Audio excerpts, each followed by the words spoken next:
नमस्कार, स्वागत है आपका वीके न्यूज़ में। इस खबर को इंसानियत की नज़र से देखिएगा और समझिएगा और दिल को अच्छी लगे तो शेयर ज़रूर कीजिएगा।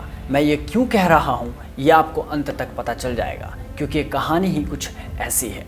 जी हाँ, बचपन में आप लोगों ने दो दोस्तों की एक कहानी सुनी होगी जिसमें एक नेत्रहीन होता है और दूसरा पैरों से विकलांग। दोनों एक दूसरे की हमेशा मदद किया करते थे। इन दोनों की मित्रता की कहानी हम सब ने पाठ्य पुस्तकों में पढ़ी है, इसलिए आगे बताने की ज़रूरत नहीं है। पर जो खबर मध्य प्रदेश से सामने आई है वो बिल्कुल सच है और इस कहानी को जीवंत कर देती है। जी हाँ, अभी तक लोग जय वीरों की दोस्ती की दुहाई दिया करते थे, पर इन दोनों की दोस्ती देखकर और उनकी कहानी सुनकर आप हैरान रह जाएंगे। आप ये तस्वीर देखिए, ये बिल्कुल पक्के मित्र हैं, पर आज ये दोनों दोस्त मरने की बात कर रहे हैं। दोनों ने साथ में मिलकर आत्महत्या करने की बात कही, पर क्यों?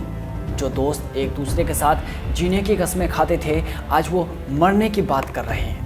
ये कहानी सुनकर आप भी चौंक जाएंगे।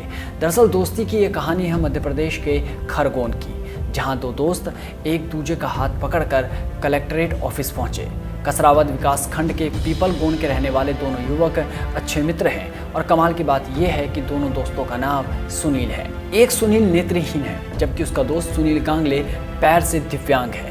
नेत्रहीन होने के कारण सुनील कलेक्टर कार्यालय तक नहीं पहुंच सकता था, इसलिए पैर से दिव्यांग उसका दोस्त उसकी आंखें बनकर, उसके मुसीबत की लाठी बनकर उसे कलेक्ट्रेट ऑफिस तक ले आया।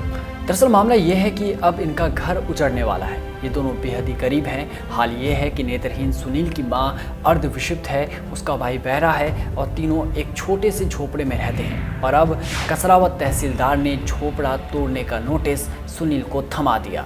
ऐसे में इनको भविष्य का डर सताने लगा है कि शायद अब सर ढकने के लिए भी छत ना रहे, और ऐसे में किसी की क्या हालत होगी वो आप सोच भी नहीं सकते। इसलिए दोनों दिव्यांग मित्र सुनील खरगोन कलेक्टर के पास मदद मांगने पहुंचे। सुनील ने बताया कि वे 1997 से गांव में झोपड़ी बनाकर रह रहे हैं, जिसका पट्टा पिता नानूराम के नाम से पंचायत द्वारा दिया गया है। अब प्रशासन ने नोटिस थमा दिया है जिसमें झोपड़ी तोड़ने की बात कही गई है। सुनील का कहना है कि प्रशासन या तो उन्हें अन्य जगह जमीन दे दे या फिर कुछ रहने का साधन दे। अगर हमारा झोपड़ा टूटा तो हम तीनों सामूहिक आत्महत्या कर लेंगे।